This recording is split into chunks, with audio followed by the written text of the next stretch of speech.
우리가 이렇게 감사한 마음이 있습니다. 그렇지만 우리 모두에게는 또 예외 없이 짐이 있어요. 짐. 가벼운 짐도 있고 또 무거운 짐도 있고 또 가뿐해 보이는 짐도 있지만 참 한없이 무거워 보이는 짐도 있는 것 같습니다. 너무 힘들어서 더 이상 감당할 수 없을 것 같은 짐도 있을 거예요. 근데 짐이라고 하는 것은 상대화되지 않죠. 우리가 가끔씩 예수님의 십자가의 고통을 생각하면서 현재 나의 고통은 아무것도 아니야 이렇게 하면서 이겨낼 때가 있고 잠깐 승리의 기쁨을 만끽할 때도 있지만 잠깐인 것 같아요. 새로운 고난과 그 짐은 또다시 우리를 짓누르고 이 짐이 마침 처음인 것 같이 느껴지게 하고 그리고 나의 짐으로 인해서 나는 더 이상 앞으로 나가지 못할 것 같은 느낌을 느끼게 하는 게 짐인 것 같아요. 그래서 짐은 누구나에게 예외 없이 무겁다고 생각이 되고 짐은 결코 상대화되지 않는다고 생각이 됩니다.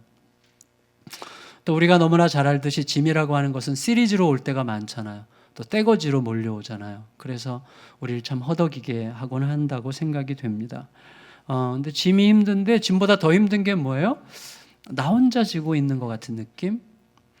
그래서 아무도 몰라. 내가 짐지고 있는 걸 아무도 모른다고 느낄 때.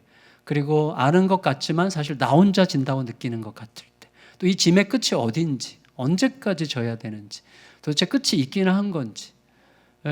우리 김성재 집사님 그 터널을 지난주에 벗어났다고 제가 들었어요. 축하드려요. 정말 너무 힘든 상황이에요. 끝이 안 보이는, 현실적으로 고통은 계속 시시각각 겪고 있는데 이게 언제까지 갈 건가 이게 도대체. 이런 어떤 압박을 느낄 때가 있는 건데 그런 우리들에게 예수님께서 너무나 대범해서 과격해 보이기까지 하는 선언을 하시는 거예요. 우리에겐 따뜻하게 느껴지지만 사실은 잘 믿어지지 않는 분들이 많을 것 같은 느낌이 드는데 28절을 다시 읽겠습니다. 28절 시작. 수고하고 무거운 짐진 자들아 다 내게로 오라. 내가 너희를 쉬게 하리라. 여러분 이게 너무 감사한 말이긴 하지만 너무 대범한 선언 아니에요? 수고하고 무거운 짐진 자들아 다 내게로 오라. 이게 뭐예요? 짐만 졌으면 아무 조건도 필요 없어. 너가 짐지고 있다고 느낀다면, 너의 짐이 너무 무겁다고 느낀다면 그냥 와. 조건 없어. 교회 6개월 이상 다녀야 되는 것도 아니고 11조 해야 되는 것도 아니고 뭐 없어. 아무 조건 없어. 짐졌다고 느끼면, 무겁다고 힘들다고 느끼면 그냥 와. 내가 너희를 쉬게 하리라. 너무나 대범하고 과격한 약속이죠. 그래서 너무나 대범하기 때문에 잘 믿어지지 않는 그런 약속인 것 같이 느껴진단 말이죠. 그런데 저로서는 일단 수고하고 무거운 짐진 자들아 다 내게로 오라라고 말씀하실 때 이 내게로 오라는 이 말씀이 굉장히 좀 감동이 있어요. 이 말씀에 좀 이렇게 마음에 와요. 예를 들어서 이제 제 애가 딸이 이제 제가 일찍 결혼하고 또 딸도 일찍 결혼해가지고 좀 일찍 까진 집안이어가지고 딸 둘이 다 시집 가서 지금 미국에 살잖아요. 근데 이 딸들이 예를 들어서 이 딸이 무슨 문제가 생겼는데 자기 선에서는 어떻게 해도 안 되는, 그래서 도대체 어떻게 해볼 도리가 없는 문제 때문에 전화를 해가지고 내내 울기만 하고 어떻게 하면 좋을지 모르겠다 막 울 때 제가 두 가지 말을 할 수 있다고 생각합니다. 야, 정신 똑바로 차려야 된다. 너 똑같은 그런 상황에서 옛날에 엄마가 어떻게 했는지 알지? 엄마가 어떻게 했는지 기억하고 그대로 해. 이렇게 말할 수도 있고 이렇게 말할 수도 있겠죠. 너 당장 아빠한테 올래? 이렇게 말할 수도 있죠. 둘 다 고마운 말인데 두 번째 말이 저에게는 좀 더 따뜻하고 좀 더 안전하게 느껴져요. 그 말은 내가 책임질 테니까 무조건 와, 이 말이죠. 여러분, 예수님께서 우리들에게 한때 나를 따르라 이렇게 하셨어요. 나를 따르라. 그러니까 우리 예수님 따라가야 되는 거예요. 나를 따르라 하셨어요. 그것도 참 고마운 말이지만 지금 여기서 이 말씀은 내게로 와라. 너 나한테 좀 올래? 너 무조건 올래? 그냥 와. 일단 와. 라고 말씀하신 거죠. 왜? 굉장히 강한 의지가 있으신 거죠, 예수님이. 내가 책임지겠다는 강렬한 의지를 여기에 담고 계신 것이거든요. 그러니까 여러분, 초청 대상에 제한이 없어요. 무거운 짐을 진 자들은 누구나 다 오라고 하세요. 따라서 여기에 저와 함께 계신 여러분 모두, 우리 모두가 다 지금 예수님의 초대장을 받고 있는 셈이죠. 단도직입적으로 말씀드리면 짐 중에 최고로 무거운 짐이 뭐죠? 용서받지 못한 죄의 짐이에요. 죄의 짐. 죄의 짐이 정말 무거워요. 모든 조건이 다 갖춰져 있고 내가 원하는 모든 것들을 내가 갖추고 있다고 할지라도 내 마음속에 용서받지 못한 짐, 죄의 짐, 해결되지 않은 어떤 죄의 짐이 있는 한 우리들은 쉴 수 없습니다. 저는 뭐 아주 알량한 예지만 제가 옛날에 부목사 시절에 제가 좀 뻐기자면 잘 나갔어요. 각광받는 부목사였어요. 이래봬도 제가. 웃기네. 뭐 그래봤자 부목사지.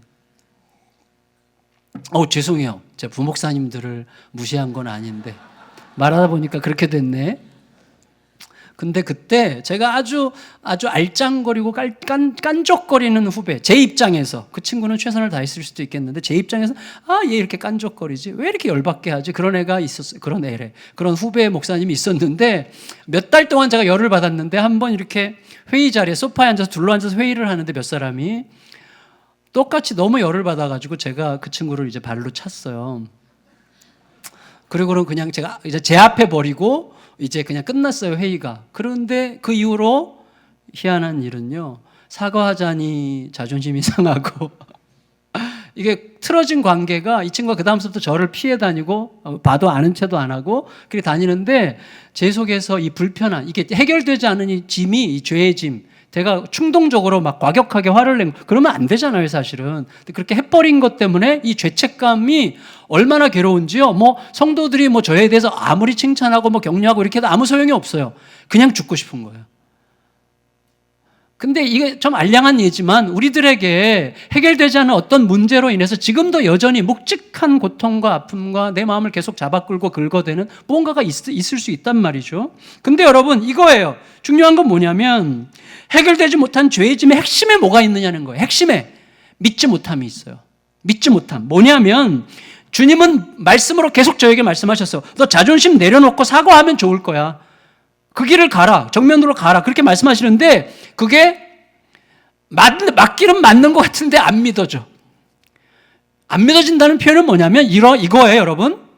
안 믿어진다는 것은요, 지식적으로는 믿어. 행동이 안 나가는 것을 저는 안 믿어지는 거라고 말씀드리고 있는 거예요. 믿음은 행동입니다. 내 몸이 움직이지 않으면 안 믿는 거예요, 그거는. 내가 아무리 지적으로 동의한다고 해도 내 몸이 움직이지 않으면 안 믿는 거예요, 그거는. 사람은 더 강한 믿음에 의해서 몸이 움직이게 되어 있거든요. 그러니까 몸이 움직이는 게 믿음이에요. 그래서 행함이 없는 믿음이 죽었다고 하는 말은 믿음의 속성 때문이에요. 믿음은 그로 하여금 그렇게 하게 하는 거죠. 그게 믿음의 능력입니다. 근데 믿는다고 하는데 안 해. 그건 안 믿어지는 거거든요. 이게 안 믿어지는 거. 지적으로는 동의해도 안 믿어지는 거예요. 그러니까 계속해서 저는 사과하면 죽을 것 같고 자존심 빼면 시차가 될 것 같은 생각을 더 믿는 거죠.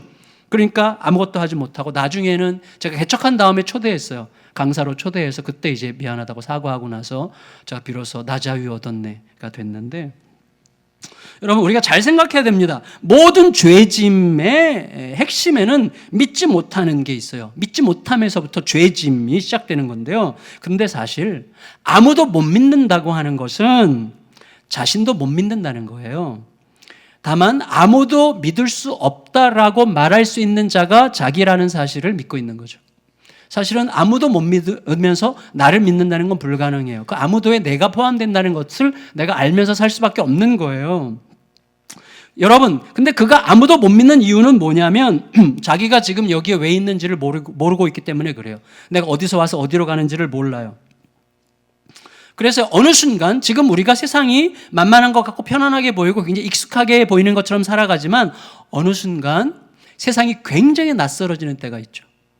내가 감당 못할 짐이 있을 때, 그리고 누구도 해결해 주지 못하는 어떤 짐을 느낄 때 갑자기 고립된 섬 속에 있는 것 같이 느껴지는 순간 세상은 갑자기 낯설어집니다. 굉장히 익숙하게 살아가는 것 같지만 갑자기 낯설어지는 게 세상이에요. 그 근본에는 뭐가 있는가 하면 내가 그동안은 믿을만 할 것 같은 조건들이 있을 때 익숙하다고 느낀 것이지, 사실 실체가 드러나는 순간 세상은 굉장히 낯설어지는 거예요. 갑자기 부부도 그렇잖아요. 부부도 어느 날 믿음이 사라지면 낯설어지는 거예요. 그렇게 살을 부대끼며 살았지만 아내가, 남편이 갑자기 너무 어색해지고 익숙하지 않고 갑자기 낯선 자가 되는 거예요. 너무나 불편한 자가 되는 거예요. 그게 우리들의 마음이에요. 그러니까 믿음과 사랑, 신뢰의 근거는 내 안에 있지 않다는 것을 알아야 돼요. 어떤 환경에 의해서 내가 지금 믿고 있다고 느끼는 것일 뿐이지 환경이 변하면 믿음도 사라지는 거예요. 그러니까 우리는 믿음의 근원이 내 안에 없다는 것을 알아야 되는 것입니다. 여러분, 내 자리가 어디인가? 이게 너무나 중요한 것입니다. 내가 지금 여기에 왜 있는지, 내가 지금 왜 이 일을 하고 있는지에 대한 궁극적인 마음의 자리를 모르면 우리는 믿지 못함 속에서 살고 있는 거예요. 그런데 여러분, 우리가 이렇게 왜 사나? 내가 요즘 왜 사나? 먹고 살려고. 자식 새끼들 때문에. 근데 그 말은 동물적인 말에 불과해요. 이 세상 모든 동물들이 먹고 살려고, 그리고 자기 다음 세대 키우려고 그렇게 혈안이 돼서 뛰어다니는 거, 모든 동물들이. 그러니까 동물적인 행동일 뿐이죠. 여러분, 우리가 여기에 있는 이유를 모르는 이유는 뭡니까? 나를 여기에 있게 한 자가 누구인지를 알지 못하기 때문이에요. 나를 여기에 있게 한 자가 누군지를 모르는 것이죠. 여러분, 나를 여기에 있게 해준 분이 가까이는 부모님이고 멀게는 조상님이지만 조상님들이나 부모님들은 생계를 위해서, 혹은 더 나아가서 좀 고상하게 말하면 가문의 명예를 위해서 살라는 정도의 가치 이상은 우리에게 알려주지 않습니다. 하지만 여러분, 생계 문제라든지 가문의 명예라고 하는 것은요, 얼마나 허황되고 허망합니까? 이슬람 세계, 우리가 가끔 듣는데 이슬람 세계에서는 그 어떤 다른 나라에서도 인정하지 않는 가문의 명예를 위해서 자식을 공개 처형하기도 하지 않습니까? 여러분, 중하디 중한 생명을 죽이는 가문의 명예라고 하는 것은요, 얼마나 허망하고 헛된 것입니까? 근데 그들만 그렇습니까? 우리들도 내 자존심 때문에, 내 명예심 때문에, 사람들이 나를 어떻게 볼까라고 하는 그런 생각 때문에 우리 자식들을 얼마나 억압합니까? 얼마나 쥐어짭니까? 얼마나 그들의 내면을 죽여갑니까? 우리 모두가 그런 거예요. 다 허황된 것이고 헛된 것들이죠. 여러분, 우리가 자기가 누구인지, 여기가 어딘지, 왜 여기에 있는 것인지 모르는 이유가 뭐라고요? 나를 여기에 있게 하신 창조주를 모르기 때문이에요. 나를 여기에 있게 하신 창조주를 믿지 않으니까 아무도 못 믿는 거예요. 여러분, 생각해 보세요. 우연히 만들어진 세상에서 누구를 믿을 수 있습니까? 우연히 만들어진 세상에서 욕망 가득한, 자기중심적 욕망으로만 가득한 존재들 틈새에서 우리가 과연 누구를 믿을 수 있다는 말입니까? 목사도 못 믿는 거예요. 저를 믿지 마세요. 목사라는 작자들도 결국은 너무나 이기적이지 않습니까? 자기 욕심 차리느라고 합법적으로 보이는 불법에 능수능란해지고요. 그리고 변명하고 속여먹는 판에 누구를 믿으라는 겁니까? 그리스도인들 때문에 속아본 사람들 많잖아요. 여기 교회 다니는 인간들 때문에 속은 사람들 많잖아요. 우리 서로 속이면서. 그렇게 해서 어떻게 믿겠어요? 심지어 자식도 못 믿겠는 세상 아니겠어요? 조금 이해관계만 생기면 그동안 그렇게 사랑과 믿음으로 살아갔던 모든 관계들이 정말 아무것도 아닌 것처럼 깨지는 거죠. 우리들의 슬픔이에요. 이해가 돼요. 그래서 믿지 못하는 거죠. 우리는 세상을 안 믿는 게 아니라 못 믿는 거죠. 믿을 수가 없는 거예요. 믿을 만한 게 없는 거죠. 그런데 그렇다면 우리가 정색을 하고 다시 물어야 되는 것이죠. 그래서라고 물어야 되는 것이죠. 그래서 맞아, 믿을 수 없는 세상이야. 근데 믿지 못하면 어떻게 되는 거지? 이런 거죠. 그러니까 우리는 함정에 지금 빠져 있는 거예요. 믿지 못하면 쉴 수 없어요. 근데 세상은 믿지 못할 세상이에요. 그러니까 믿지 못하면 쉼이 있을 수가 없는데 믿지 못할 세상에 사니 우리들에게 쉼이 없다고 하는 함정에 빠질 수밖에 없는 것이죠. 그러니까 어쩌란 말입니까? 여러분, 우리들이 함정에서 어떻게 벗어날 수가 있는 것입니까? 이 함정에 빠진 우리들이요, 믿지 못하기 때문에 나타나는 현상이 뭔지 아세요? 그래도 믿을 수 있는 자라고 우리가 인정하는 가족 중심으로 자꾸 가는 거예요. 가족 중심. 그래서 그렇게 믿을 수밖에 없다고 생각하는 것이죠. 여러분, 아까 기도 시간에도 집사님 얘기하셨지만 어떤 대형 교회에서 아들에게 물려준 것처럼 사회적 이슈가 됐는데 이유는 뭐예요? 못 믿어서예요. 교인들을 못 믿고 세상을 못 믿고 교회를 못 믿는 거예요. 아니, 그 근본에는 뭐가 있어요? 하나님을 못 믿는 거예요. 저는 감히 그렇게 말씀드리고 싶습니다. 하나님께서 책임지실 거라는 것을 못 믿어요. 그렇게 안 하면 흩어질 거라고 믿는 거죠. 얼마나 무섭습니까? 모든 게 믿음으로 네트워킹 되어 있는 거예요. 하나님에 대한 확실한 믿음이 없으면요, 못 믿습니다. 믿음이 없으면 쉼이 없어요. 우리는 그 함정에 빠져 있는 것이죠. 여러분, 그래서 다만 가족 중심, 그리고 우리 오감을 만족시키는 말초적인 자극적인 기쁨에 몰입하면서 조금씩 죽어갈 뿐이에요. 그래서 먹는 거, 보는 거, 즐기는 거, 이런 것에 계속 가는 거죠. 우리의 시간과 에너지가 다 그리로 쓰이는 거죠. 그리고 믿을 수 있다고 착각하는, 혹은 정말 믿을 수 있다고 생각하는 어떤 가족 중심으로 계속 가는 거죠. 이게 세상이에요. 나쁘다는 게 아니라 근본에 뭐가 있는가를 우리가 생각해야만 되는 것입니다.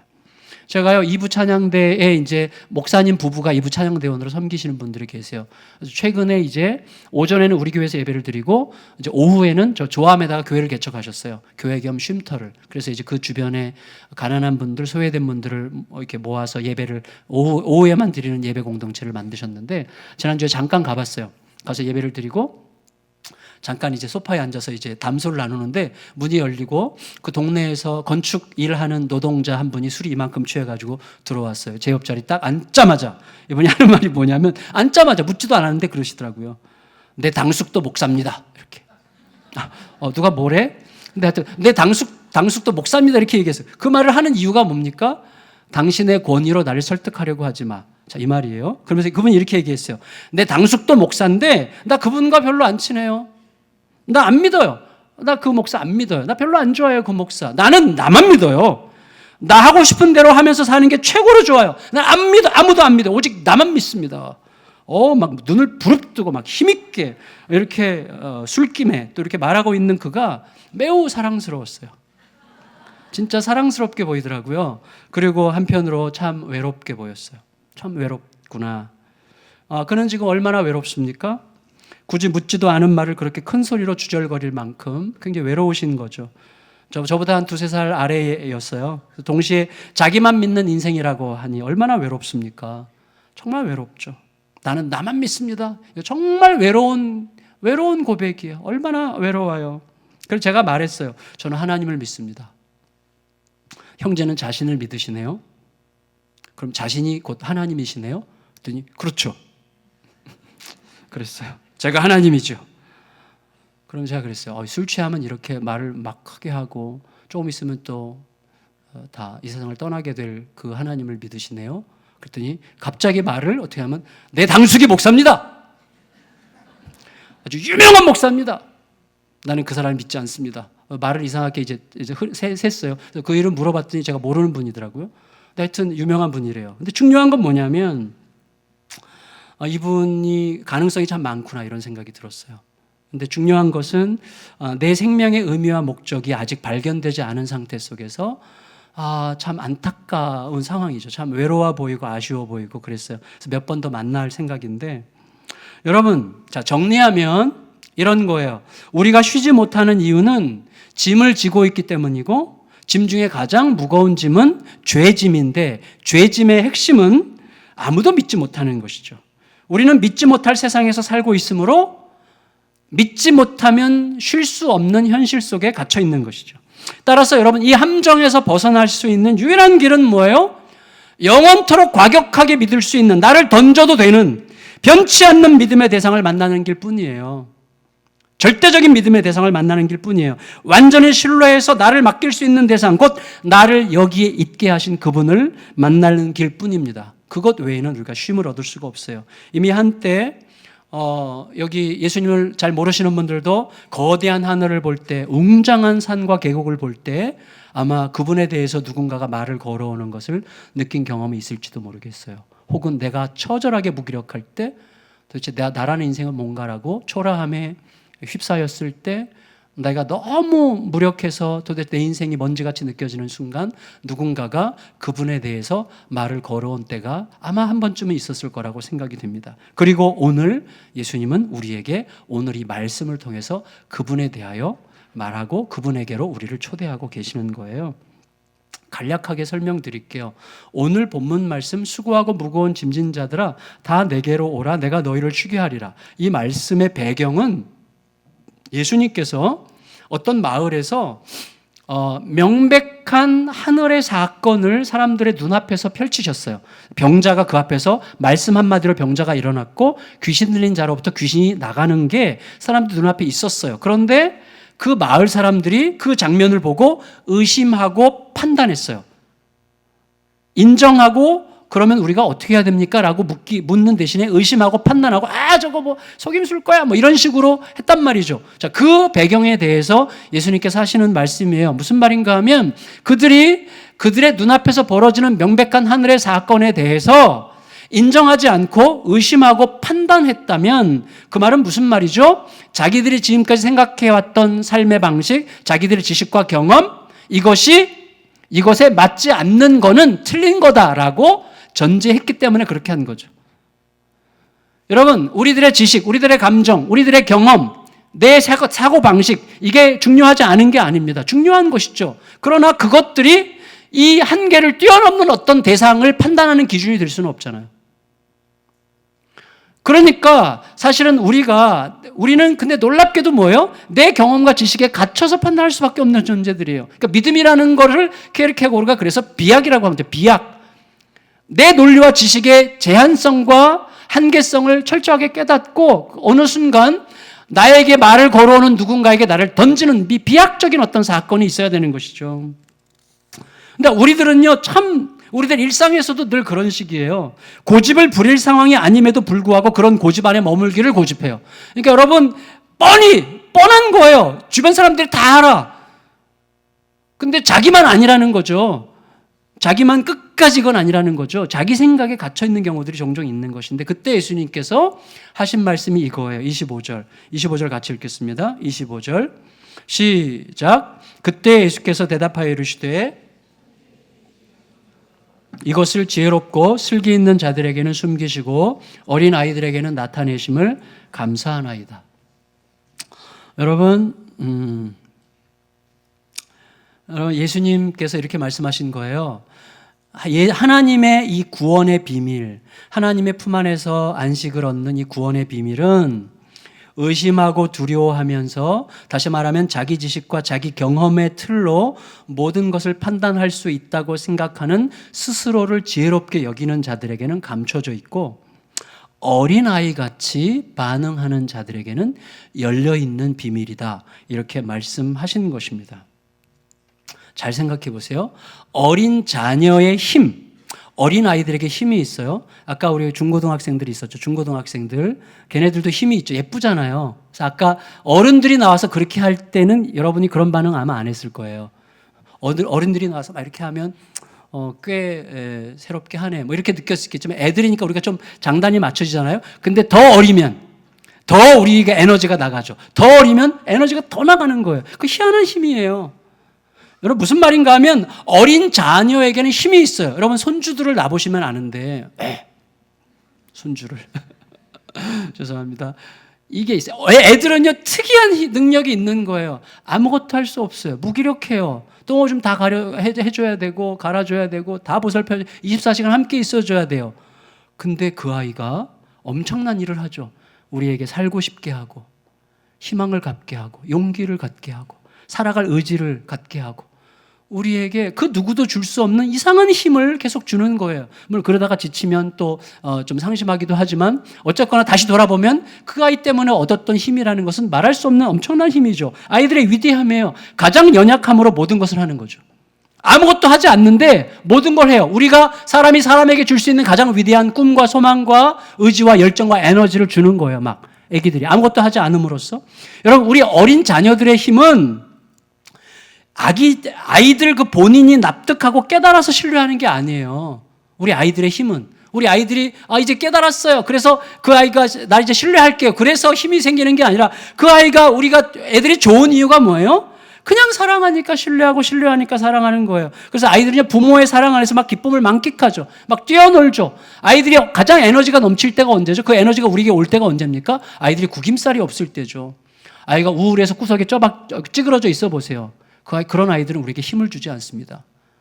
아이는 담대하게 밝고 명랑하게 뛰어놀 때 천진난만하게 자기를 주장할 때 너무 예쁘죠. 속으로 목사님 저는 지금 지긋지긋하거든요. 그런 분들은 좀 용서해 주시고. 여러분 결국 예수님께서 수고하고 무거운 짐진 자들은 다 내게로 와서 짐을 내려놓고 쉬어라 이렇게 하신 말씀은 이렇게 정리할 수 있는 거예요. 죄의 짐, 아무도 믿지 못하겠다고 생각하는 그 짐. 그래서 오직 초라하기 그지없는 자기 자신만 믿을 수 있다고 생각하는 안타까운 짐. 결코 쉴 수 없는 이 짐을 내려놓고 아버지께로 와서 아버지의 아들이 되는 믿음의 짐을 지라고 말씀하시는 거예요. 그래서 내 멍에를 메고 그러셨어요. 수고하고 무거운 짐진 자들아 다 내게로 와라. 그 말은 뭐죠? 내 앞에 짐을 내려놓고 그 다음에 내 멍에를 메고 내게 배우라 그러셨어요. 이게 이제 예수님께서 하신 말씀의 비밀이죠. 여러분 저를 보세요. 아버지의 아들이 되면 짐을 지더라도 가볍게 질 수 있어요. 결정적으로 힘든 짐들은 아버지가 다 져주세요. 물론 그러지 않는 아버지를 우리가 많이 경험했기 때문에 아닐걸 이렇게 생각할지 모르겠지만 이 아버지는 지금 진짜 아버지세요. 진짜 아버지, 짝퉁 아버지가 아니라 진짜 아버지, 영원하신 아버지. 그 아버지는 결정적으로 가장 힘든 짐들은 다 져주시죠. 내가 지는 짐도 끝내 나 홀로 지고 가야 되는 짐이 아니기 때문에 가볍게 느껴지는 거죠. 그리고 아버지와 함께 지고 가는 짐인데 아버지는 어떻게 해요? 우리가 짐을 질 때 그 짐이 우리에게 유익한 한에서만 허용하시는 짐이죠. 그 짐이 우리를 짓누르고 뭉개서 우리를 죽일 것 같으면 그 짐을 예수님께서 가볍게 하시죠. 하나님께서. 그러니까 그 짐이 우리에게 있는 동안 우리에게 유익할 거라고 생각할 때만 짐을 허락하세요. 제가 며칠 전에 지난 주일날 광교에 있는 한 교회에서 이제 그 교회 새생명초청잔치 말씀 전해달라고 해서 갔어요. 그 자리에 세계적인 바이올리니스트 박지혜라고 있어요. 내년에 이제 저희 교회 오라고 제가 그랬는데 올 거예요. 세계적인 바이올리니스트, 독일에서 170억짜리 바이올린을 평생 종신토록 쓰도록 이제 빌려준 자매인데 아주 뭐 화려하더라고요, 연주가. 근데 이 자매가 얘기하는데 그랬어요. 자기 인생의 최고의 고통과 최고의 선물은 같은 거라고. 그건 정확한 말이에요. 이 자매도 우울증으로 아주 정상급에 섰을 때 우울증으로 완전히 망가졌었는데 그 우울증의 그 시간, 그걸 알게 되는 거죠. 그 고통, 정말 지긋지긋하고 죽을 것 같은 그 고통이 사실은 뭐예요? 아버지께서 허락하신 거죠. 그냥 그 고통이 유익이었다고 생각할 수, 하나님께서 유익한다고 판단되시는 한에서만 지게 하시는 거예요. 그러니까 우리가 지금 막 그 짐에서 벗어나고 싶어서 막 억지로 막 어떻게 할 줄 모르겠지만 여러분 아셔야 됩니다. 여러분 우리가 누군가를 바꾸는 게 아니에요. 자, 교육이라고 하는 거, 교육. 최근에 제가 교육을 이렇게 정의하고 있는데 교육, 우리 자녀를 교육한다고 할 때 교육은 내가 자녀들을 고치고 바꾸는 게 아니에요. 내가 자녀들 훈계해서 바뀌는 게 교육이 아니에요. 자녀들은 우리에 의해서 바뀌지 않습니다. 자녀들을 훈육하고 양육하느라고 내가 너무 힘들어가지고 내가 변해, 내가. 그래서 자녀들을 훈육하느라고 변한 나를 아이가 보는 게 교육이에요. 그때 진짜 교육이 일어나는 거예요. 그래서 하나님께서 나를 그렇게 다듬어 가시기 위해서 그것을 위해서 유익한 한에서만 짐을 허락하시죠. 감당치 못할 짐은 주시지 않는다고 약속하셨는데 그건 100% 맞는 것입니다. 어제 저녁 때 공연 오신 분들 보셨어요. 박모세. 그 짐을 누가 쉽게 질 수 있어요? 저는 아무나 못 진다고 생각해요. 지금 26년째 3살짜리 아이를 돌보는 거예요. 곧 등치 큰 아기를. 그건 불가능한 일이라고 생각합니다. 우리는 빨리 애가 커서 어린이집 보내기를 정말 열망하면서 애를 키우고 있지만 사실은 평생 얘가 주님 앞에 갈 때까지 그래야 되는 거예요. 그런데 그걸 받아들인 거죠. 나를 다듬어 가시는 하나님의 선물로 받기로 한 거죠. 이건 너무 낭만적이라고 느끼면 안 됩니다. 이게 처절한 이야기죠. 그렇지만 처절한 이야기를 기꺼이 아버지와 함께 지는 짐으로 인식하는 순간 가벼워지는 거예요. 여기서 뭔가 기쁨의 이야기가 새롭게 되는 것이죠. 여러분, 그래서 아버지와 함께 가는 짐은 뭐예요? 함께 지는 짐은 짐을 안 지는 게 아니라 죄의 짐을 주님께 맡기고 믿음의 짐과 사랑의 짐을 지는 거예요. 죄의 짐을 맡기고 사랑과 믿음의 짐을 지는 거예요. 그러면 가뿐해지는 거예요. 가뿐해지는 거. 여러분, 제가 평생 정말 하고 싶은 것 중에 하나는 거의 못해요. 결혼하고 한 번도 못한 것. 아내를 가뿐하게 업어주는 거. 이게 제가 정말 하고 싶은 건데 30년 동안 한 번도 못했는데 아내를 가뿐하게 업어주는 거. 제 아내는 절대로 허락하지 않습니다. 제가 업어주려고 아무리 애를 써도. 딱 한 번 제가 연애 시절에, 전에 말씀드린 적이 있어요. 연애 시절에 딱 한 번 교회에서 이렇게 청년들 모일 때, 저희 같은 청년부 출신인데 모일 때 아내가 갑자기 픽 쓰러졌어요. 그때 제일 먼저 누가 튀어나갔겠어요. 그때로부터 이제 저희가 사귀는 걸 사람들에게 들켰는데 제가 제일 먼저 튀어나가가지고 아내를 업고 지하실에서 병원 있는 데까지를 뛰었는데요. 깃털처럼 가벼웠어요. 제가 최근에 아내한테 물어봤어요. 그때 몇 킬로였어? 그랬더니 아내가 솔직하게 대답해 줬는데 말하지 않겠습니다. 중요한 것은 깃털처럼 가벼웠다는 거예요. 믿음과 사랑의 짐은요, 정말 가볍습니다. 우리가 다 아는 거잖아요. 똑같은 짐도 어느 순간 이게 의무가 되고, 뭐지? 나만 이게 뭐 하는 거지? 이런 생각이 들어오면 똑같은 짐도 못 지는 짐이 되는 거예요. 너무 무겁죠. 사랑과 믿음으로 지는 짐은 너무나 가볍죠. 그런데 사랑과 믿음이 내 안에 없어요. 그러니까 어떻게 해요?